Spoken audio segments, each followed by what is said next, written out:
Welcome with me again in the Teaching Learning Strategies class, and today we are going to discuss about Module 3. In the Module 3 we will learn about classroom management. In Module 3 we will learn classroom management. And classroom management indicators, we are going to comprehend the components of classroom management in reading class, identify effective classroom practice in teaching reading, analyze classroom management practices in reading class, and also identify effective and less effective reading classroom management. Gibbon 1996 defined classroom management as the way teachers organize what goes on in the classroom. Brown 2007 classifies the element of classroom into several elements. The first is physical arrangement, teacher's talk, teacher's role, treating student errors, creating positive classroom climate, keeping student on task, teaching multiple ability level, and the last is language instruction. Now we are going to discuss one by one about the elements of classroom management. Before identifying the elements of classroom management, I would like to share the goal of classroom management. The goal of classroom management is to create meaningful interaction in English. So it is hoped that the student communicate in English effectively. And the second goal of classroom management is to optimize their potential and of course to make progress in learning English. And of course to make progress in learning English. The coverage of classroom management, number one, physical classroom management. In designing good physical classroom management, in designing good physical classroom arrangement, we have to be comfort classroom setting and also the seating arrangement and also media. Be careful in designing a seating arrangement, because when the goal or the purpose of teaching learning English is for communicative purposes, so the design of the classroom seating arrangement should be not traditional one, should be line one, but should be a cluster or should be U-form, U-shape, or should be cluster. Then the purpose of communicative purposes will be more easily to achieve. But when the goal of the classroom arrangement is for having tests, so the traditional seating arrangement can be designed in the form of line for the test purposes, but not for the communicative purposes. And now we discuss about the teacher's role. Discussing about teacher's role, we will come up with the two views of the teaching role. The first view is traditional view of teacher's role, where the traditional teacher's view of roles.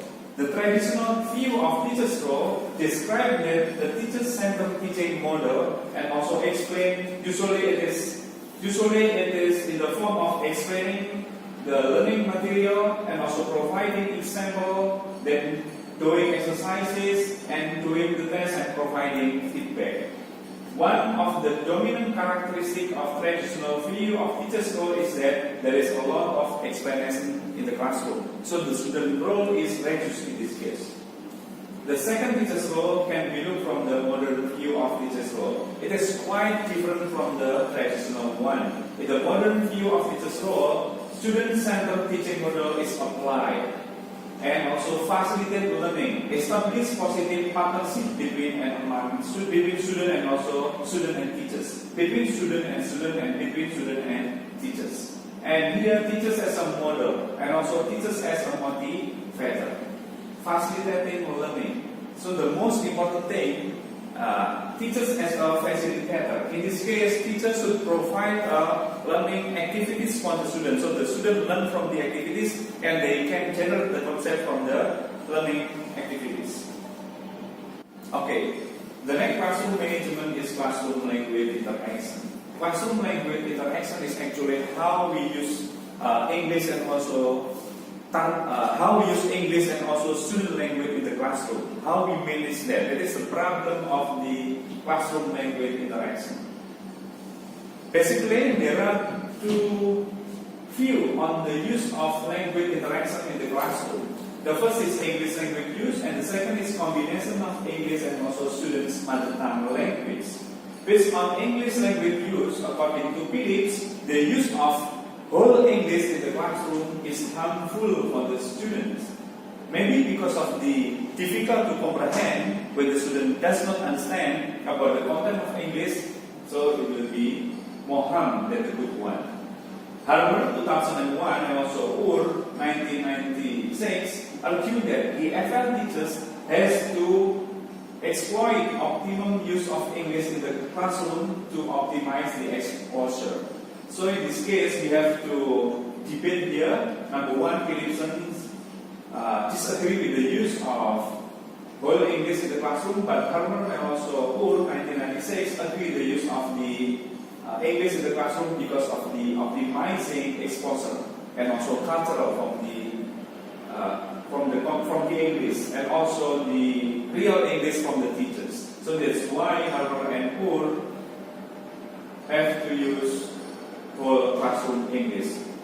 The second one is try to provide alternative of using both English and also mother tongue. So when use all English, it is not when it is impossible to use all English in the classroom. Philipson suggests EFL learners to be through both English and mother tongue, just like the work of translator. After understanding the content of the English, then usually the translator will translate the content of the message into their. The second one is combination between English and mother tongue. In this case, Philipson 1992 suggests that learners and also teachers learn best through both English and also mother tongue. This is just like the work of a translator, translating into English after understanding the mother tongue language, after understanding the source language. And the next issue in classroom management is treating student language errors. Treating language errors can be harmful if it is not done very correctly. Treating student error is more appropriate use than correcting student errors. Why it is important to differentiate between treating and also correcting.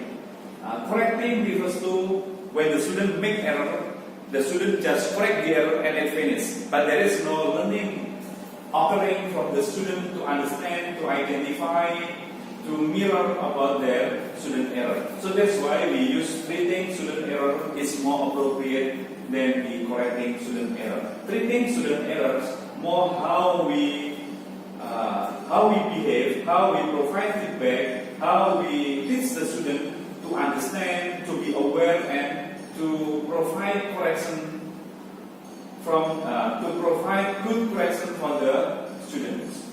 Oller and Richard 1973, according to several experts like Oller, Richard, Hedges, Long, Ellis, promote treating student error into several categories. Number one, errors that block communication should be treated. So these experts explain what errors should be corrected, and here the explanation. The first explanation is error that block communication should be treated. Okay, now we discuss about treating students' language error. Treating student error is more appropriate term used than correcting student errors. Because when we refer to correcting student errors, when we see student make errors, then we correct and finish. Nothing learned from the students. But when we use the term treating student errors, the student will know what kind of error they made and how they should correct the errors. So refer to error awareness and also error revision. Treating is more appropriate term used. According to several experts like Oller, Richard, Hedges, Long, Ellis, types of errors should be corrected, divided into several types. Errors number one, errors that block communication should be treated. Yes, sometimes when we are talking to the student and the meaning of the student the meaning from the student does not really. When we communicate with the student, sometimes we cannot get the meaning correctly because of the language problem. So in this case, the error should be treated. And the second one, wait time or pause should be given wisely for self-correction. In the communication processes, speaking class by example, when the student make error, so we have to provide time or pause for the student to self-correction. Grammatical erroneous meaning should also be corrected.